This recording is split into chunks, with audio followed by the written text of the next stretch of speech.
Types of learning analytic in practice. What are the types of learning analytics? What business value do they bring to the table? And how to build those with real world example of each. Hi guys, my name is Ramneek. I have been working as a technology consultant for education industry for more than 2 decades, so I'm not going to waste your time. So in this webinar, you are going to learn about what are the types of learning analytics, what business value do we get from each type of learning analytics, and we are going to see the real world example for each type of learning analytics. I recommend that you watch my other webinar, especially the data analytic in practice and learning analytic in practice, before continuing this video so that you will understand better.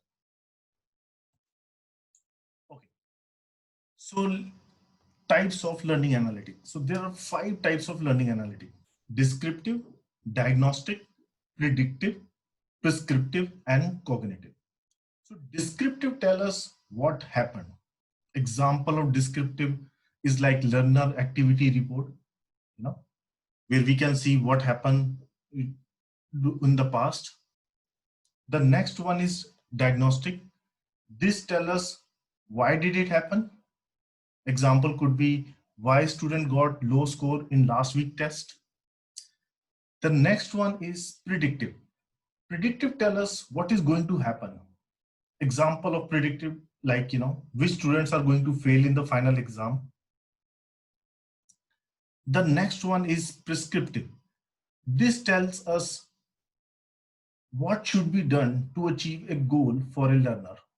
Example would be like, book recommendation, quiz recommendation to a learner.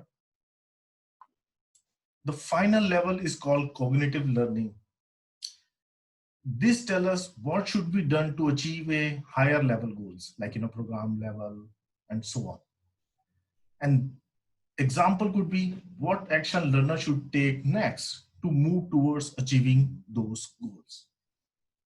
So basically, first it starts from descriptive learning analytics, and then on top of that, you can build other learning analytics, and finally you can achieve up to a cognitive learning analytics.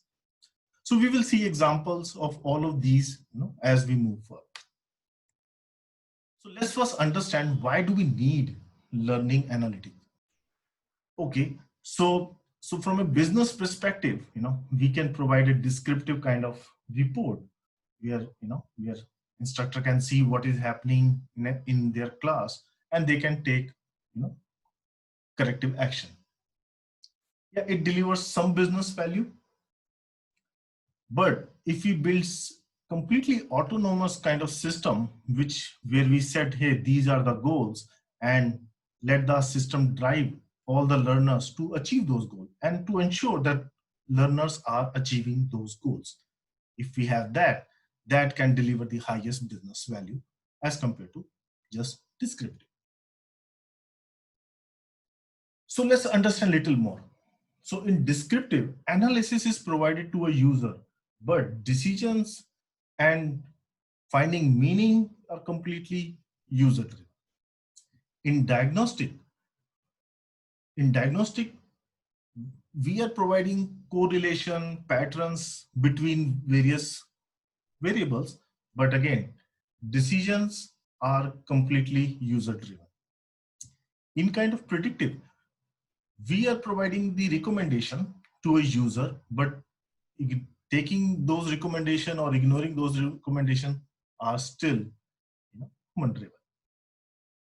In kind of prescriptive, system is defining the gap and it is taking corrective action without involving any human, which means like if student is weak in a particular skill, it will assign automatically few set of videos and few set of activities so that the student can improve in that skill. In cognitive, all the decisions are with the system. System will identify the gap as compared to the high level goals, and based on that, it will define what actions are required for each small goals so that learner can achieve higher goals. So let's dig deeper. So First is descriptive learning analytics.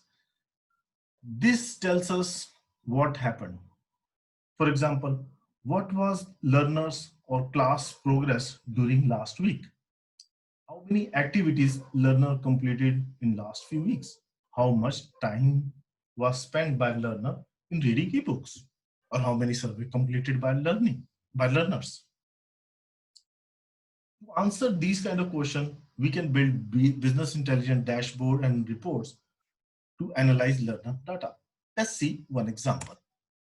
So this is the example of descriptive learning analytic. Here we can see, the learner activity reports, how many activities were completed, how many ebooks pages were read, and so on. We can see how many weeks have been passed in this course, how many times was spent in this course, and so on. This is just an example, to see what happened in the past. But all the decisions and finding meaning of this report is completely user-driven. The next one is diagnostic. This answers why did it happen. For example, why did learner get low score in final exam? And why did learners not completed many ebooks? Solution is to build some kind of correlation report which can highlight the correlation between learner output with the action. We can also have learner sentiment analysis where we can see if students' morale is linked to their grades or not.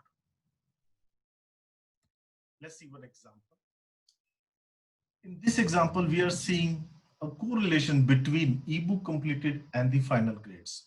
So we see a simple correlation where we are seeing, students are getting good grades if they are spending more time in ebooks.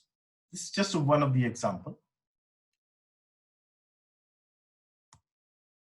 Next one is predictive learning analytics. This answers what will happen. For example, how many assignments will be completed by learner in next week? Which students are going to fail in the summative exam? And which students are going to leave the course in the middle?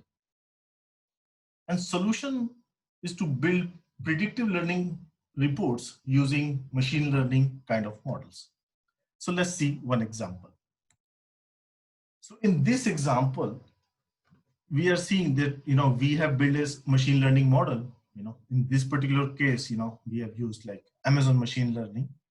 And based on the past data, this model can predict if student is going to pass the final exam or not. So as we can see, the student has completed these many assignments, these many videos, and sentiment wise, it is positive.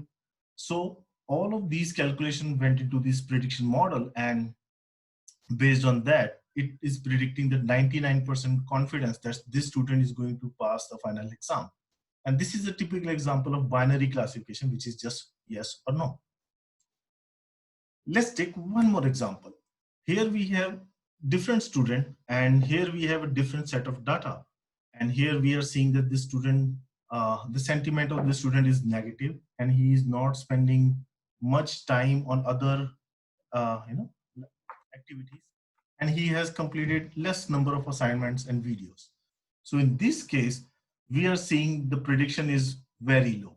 So this is the example of where a system can predict if the student is going to pass the exam or not. The next one is prescriptive. This answer what should be done to achieve simple goals.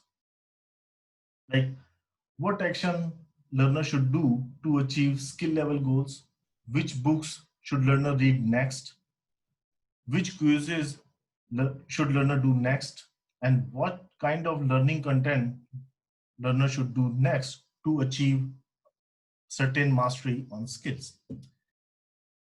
Solution is to build some kind of mastery-based learning solution and assessment, and building recommendation engine where we can recommend next set of books, quizzes, or learning content, kind of video or ebook content to a learner. Let's take one example. In this example, the goal is simple, that each learner must achieve a certain level of mastery in each skill. This is the example based on the Khan Academy, where Khan Academy has implemented mastery-based learning solution. And here, yes, you can see in this particular assessment, if students is performing well, then they will go up by one level. If they are not performing well, they will go down by one level for each skill. The next one is cognitive. This is where we are saying what should be done at a higher level. Like higher level means like program level goal, career level goals. And this helps, to find the current competency level and to find what action the learner should do to improve the goals. The examples would be basically a simple solution would be, let's build a computerized adaptive test or computerized based model, like computerized based adaptive system, where system can define the gaps and system can assign actions for the learner so that learner can move toward success. Let's take example. This particular example, we are seeing exam which is called NCLEX. This is the computer-based adaptive test.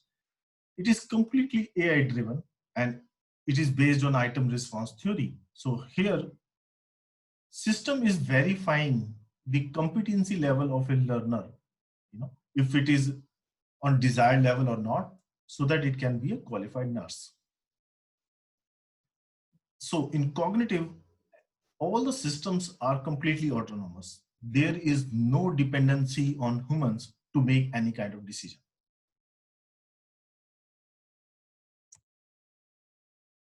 Okay, so what have we learned today? So we have learned there are 5 types of learning analytic: descriptive, diagnostic, predictive, prescriptive, and cognitive. And we also saw the business value for each type of learning analytic. And we also saw real world example of each type of learning analytic and business value. Thanks everyone. Thanks for your time.